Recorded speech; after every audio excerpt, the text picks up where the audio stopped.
इसमें जो आवेदन करता है वो अनमैरिड होना चाहिए, मेल और फीमेल दोनों कैंडिडेट्स अनमैरिड होना चाहिए। और इस बार जो है आप यहाँ पे देखेंगे तो सबसे पहले यहाँ पे बोला गया है कि इसका जो वैकेंसी है एमआर के लिए वो 02/25 और 01/26 एंड 02/26 बैच के लिए ये वैकेंसी निकाली गई है।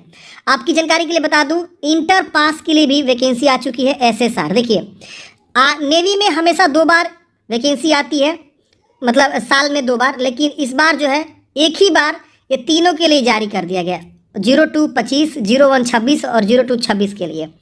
अब यहाँ पे अब आगे चल के 01/26 और 02/26 के लिए वैकेंसी नहीं आएगी, तो आपके लिए सुनहरा मौका है, फॉर्म अभी से आप लोग भर लीजिए।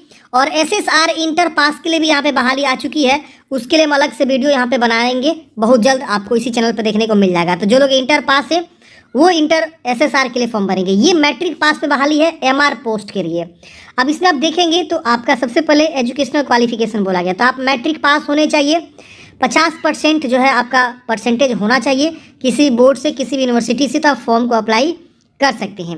यहाँ पर लिखा गया candidates who are appearing in class 10th board examination academic year 24-25 are also eligible, मतलब जो अपीयरिंग कैंडिडेट्स हैं वो भी जो है यहाँ पे फॉर्म को अप्लाई कर सकते हैं। 2025 में अगर उनका रिजल्ट जो है डिक्लेयर हो जाता है, कंप्लीट हो जाता है, तो वो फॉर्म को अप्लाई कर सकते हैं। यहाँ लिखा गया एक चीज़ और कि fulfil the other eligibility criteria such as, जो है यहाँ पे shall only be selected when the produce the original marksheet original, मतलब जब आपका डॉक्यूमेंट्स वेरिफिकेशन होता है उस समय आप ओरिजिनल मार्कशीट देंगे, लेकिन फिलहाल जो है यहाँ पे आप फॉर्म भर सकते हैं और आपको जो है जानकारी जो है देना होगा। यहाँ पे एज क्राइटेरिया की बात करें तो अगर आप इस बैच के लिए फॉर्म भरेंगे 02/25 के लिए, तो इसमें एज लिमिट अलग है। जैसे आप देखेंगे तो 1 सितंबर 2004 से लेकर 29 फरवरी 2008 के बीच या उस दिन भी आपका डेट ऑफ बर्थ है तो फॉर्म भरेंगे।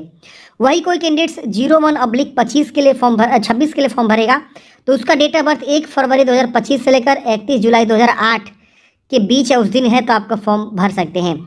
अगर आप 02 बैच के लिए 02/26 बैच के लिए आवेदन देना चाहते हैं तो आपका जो है यहाँ पे एज लिमिट 1 जुलाई 2005 से लेकर 31 दिसंबर 2008 के बीच आपका डेट ऑफ बर्थ है, उस दिन भी है तो आप फॉर्म को अप्लाई कर सकते हैं। तो तीनों एक ही बार यहाँ पे बहाली जारी किया गया, इसीलिए यहाँ पे अलग अलग डेट का कंडीशन दिया गया है। यहाँ पे एक चीज़ बोला गया candidates born between 1 September 2004 and 31 December 2008 are eligible to apply for INET 2025, मतलब 2025 के लिए यहाँ पे अगर इससे डेट ऑफ बर्थ है तो फॉर्म को अप्लाई कर सकता है। मैरिटल स्टेटस, आप जो है अनमैरिड यहाँ पे इंडियन सिटीजन है, मेल फीमेल, तो ही आप फॉर्म को अप्लाई कर सकते हैं। यहाँ पे जो टर्म कंडीशन है वो आप सबको पता होना चाहिए कि ये अग्निपथ स्कीम के तहत जो वैकेंसी निकाली गई है, तो आपका जो यहाँ पे लीव है वो 30 डेज़ का रहेगा और पे अलाउंसेंस यहाँ पे आपको दिखाया गया है, सेवा निधि वगैरह दिखाया गया है, जो कि आपकी in hand salary first year में आपको बताया गया है in hand 21,000 per month, second year में 23,100 पर मंथ, थर्ड ईयर में 25,550 रुपया, फोर्थ ईयर में 28,000 पर मंथ आपको सैलरी देखने को मिलेगा। और जब आप रिटायर होते हैं 4 साल बाद तो आपको जो है 10 लाख समथिंग जो है पैसे यहाँ पे कुछ अग्निवीर कॉर्प्स के द्वारा फंड होता है, कुछ आपके अकाउंट से पैसे कटते हैं, जिसकी सैलरी इतना है लेकिन कुछ कट के आपका सेवानिधि फंड में जमा होता है, तो वहाँ से जो है एक ही बार आपको 10 लाख समथिंग जो है पैसे मिलते हैं 4 साल बाद। इसकी वजह से लाइफ इंश्योरेंस कवर भी बोला गया है, इसकी वजह से आपका डेथ जो है कॉम्पोसेशन बोला गया है, डिसेबिलिटी कॉम्पोसेशन बोला गया है। इसके अलावा यहाँ पे बोला गया है इनरोल एज अ सेलर, मतलब यहाँ पे बोला गया कुछ लोगों को यहाँ पे क्या करते हैं 4 इयर्स कंप्लीट करने के बाद से यहाँ पे रेगुलर कैडर में भी यहाँ पे ज्वाइन उनको करा देते हैं। अब डिपेंड करता है आपके परफॉर्मेंस के ऊपर, आपके जो है मतलब वर्क के ऊपर। लगभग अप टू 25% जो है सभी बैचेस से क्या करते हैं ये अग्निवीर को परमानेंट इनरोल करा देते हैं। तो अगर आपका चांस सही रहा और आपका परफॉर्मेंस अच्छा रहा तो आपको परमानेंट जॉब भी मिल जाएगा। जब परमानेंट 4 साल बाद होंगे तो आपकी सैलरी बढ़ जाती है और काफ़ी और सारी बेनिफिट्स आपको मिल जाते हैं, मेडिकल, राशन, काफ़ी सारी चीज़ें। इसके बाद यहाँ पे आपको पेंशन रेगुलेशन जो है ग्रेच्युटी बोला गया है, फिर release at on request, ex serviceman status और मेडिकल एंड CSD फैसिलिटी आपको यहाँ पे देखने को मिलता है जो अग्निवीर को मिलता है। अब बात आती है फ्रेंड्स सिलेक्शन प्रोसेस की। तो सबसे पहले आप फॉर्म भरेंगे, फॉर्म भरने के बाद से सबका ही एडमिट कार्ड जारी होता है। इसके सबसे पहला आपका जो है एक इंट्रेंस एग्ज़ाम होगा, उसके बाद से स्टेज 2 आपका होता है और लास्ट में मेडिकल होता है और वेरिफिकेशन आपका कंप्लीट होकर सिलेक्शन हो जाता है। तो सबसे पहले यहाँ पे आपका एक्टिविटीज़ बताया गया। जो स्टेज 1 होगा वो आपका बताया गया है कि INET 29 मार्च से लेकर 10 अप्रैल 2025 तक आप जो है यहाँ पे फॉर्म को मतलब भरेंगे। एप्लीकेशन विंडो जो आपका रहेगा मतलब फॉर्म भरने का। अगर आप फॉर्म भरने में गलती करते हैं तो करेक्शन का भी मौका है 14 से लेकर 16 तक। स्टेज 1 जो एग्ज़ाम होगा वो मई में कंडक्ट करा जाएगा, रिजल्ट भी आपका मई में ही आ जाएगा। अब आता है स्टेज 2। स्टेज 2 में यहाँ पे आप देख सकते हैं बताया गया है, ये 02/2025 की बात करी गई है कि आपका शॉर्ट लिस्ट हो जाएगा। मतलब फॉर्म सबको तो इसी के इससे बीच भर लेना है तीनों स्टेज के लिए। अगर आप तीनों के लिए एलिजिबल हैं 01/25, 01/26 और 02/26 के लिए अगर आप एलिजिबल है तो फॉर्म तो डेट का यही रहेगा 29 मार्च से लेकर 10 अप्रैल तक। लेकिन अलग अलग स्टेज में आपका यहाँ पे एग्ज़ाम कंडक्ट होगा। जैसे कि स्टेज 1 में आपको बताया गया है कि स्टेज 1 का जो यहाँ पे मई में आपका 01/25 का एग्ज़ाम हो जाएगा। जून में 02 स्टेज आपका स्टेज 2 आएगा जो कि अग्निवीर 2025 का जो है जून और जुलाई में यहाँ पे कंडक्ट करा जाएगा जो कि आपका यहाँ पे बोला गया है। सितंबर में आपका जो है इंट्रोडक्शन हो जाएगा चिल्का पे। इसके बाद स्टेज 2 अग्निवीर 01/26 के लिए अक्टूबर में यहाँ पे शॉर्ट लिस्ट करे जाएंगे और इश्यू कॉल लेटर आएगा। और स्टेज 2 इसका नवंबर दिसंबर में होगा और आपका इंट्रोडक्शन जो है फरवरी 2026 में हो जाएगा। वही स्टेज 2 आपका अग्निवीर 02/26 के लिए आपका शॉर्ट लिस्टिंग मार्च 2026 में होगा और स्टेज 2 अग्निवीर 2026 के लिए यहाँ पे मई में होगा। 2026 की बात हो रही है और जुलाई में आपका यहाँ पे इंट्रोडक्शन हो जाएगा। तो ये इंपॉर्टेंट डेट्स है, आप एक बार जरूर चेक करेंगे। बात करते हैं सबसे पहले Indian Navy entrance test INET में क्या होता है। तो सबसे पहले आपका यहाँ पे जो है एक जो है रिटन एग्जाम होता है जिसमें 50 क्वेश्चंस होते हैं। एक सही उत्तर के लिए एक सही अंक आपको दिया जाता है। हिंदी इंग्लिश दोनों लैंग्वेज में आपका एग्जाम रहता है। मल्टीपल चॉइस क्वेश्चंस आपको होते हैं जिसमें आपका जो है 2 सेक्शन होता है, एक होता है साइंस का और एक होता है मैथ का और एक जो होता है जनरल अवेयरनेस का। तीनों सेक्शन से क्वेश्चन पूछे जाते हैं और 10वीं का जो सिलेबस होता है वो आपको देखने को मिलता है। Sample paper join Indian navy की ऑफिशियल साइट पर देखने को मिलता है।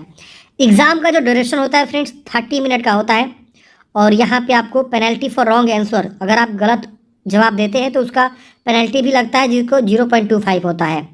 तो ये आपका सबसे पहला स्टेज जो है रिटन एग्जाम का यहाँ पे होता है।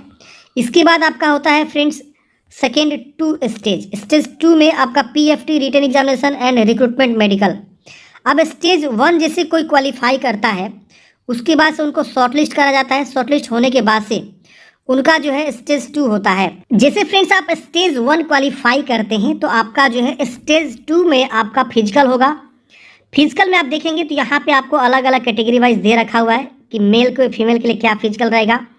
तो यहाँ पे 1.6 किलोमीटर की रनिंग करनी होती है मेल को 6.5 मिनट में और फीमेल को 8 मिनट में।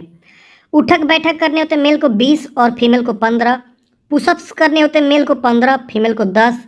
बेंच नी सिटअप्स करने होते हैं मेल को 15 और फीमेल को 10। तो ऐसे जो है आपका फिजिकल स्टैंडर्ड होता है। इसमें एक जो है मिनिमम हाइट क्राइटेरिया भी रखा गया है कि 157 सेंटीमीटर का जो है मिनिमम यहाँ पे मेल के लिए एंड फीमेल के लिए यहाँ पे रखा गया है। ये फिजिकल का स्टैंडर्ड है, ये भी आपका नापा जाता है। जैसे आप फ्रेंड्स फिजिकल स्टैंडर्ड क्वालिफाई करते हैं तो आपका फिर से स्टेज 2 होता है। स्टेज 2 में आपका जो है 50 क्वेश्चन होते हैं, 1 मार्क्स के लिए 1 सही आंसर। इंग्लिश हिंदी दोनों लैंग्वेज में होता है, ऑब्जेक्टिव टाइप होता है और science mathematics and general awareness questions होते हैं। देखिए ये जो आपका एग्ज़ाम है, ये जो मैंने आपको बताया स्टेज 1 जिसमें आपका बताया गया है कि आप देखेंगे यहाँ पे INET exam Indian Navy entrance test. पहले जो वैकेंसी आती थी उसमें क्या होता था कि डायरेक्टली मार्क्स के आधार पे आपका सिलेक्शन होता था। लेकिन अब जो बहाली आती है उसमें एक normal common entrance exam conduct कराया जाता है। उसमें जो कैंडिडेट्स क्वालिफाई करते हैं तो एक उस हिसाब से मेरिट बनाया जाता है और मेरिट के हिसाब से आगे का प्रोसेस जो कंडक्ट किया जाता है। तो जैसे आपका मेरिट बनता है तो ये एग्ज़ाम होगा और फिर जो है स्टेज 2 फिर से रिटन एग्जाम कंडक्ट कराए जाते हैं, ठीक है ना। इससे भी 30 मिनट का आपका होता है।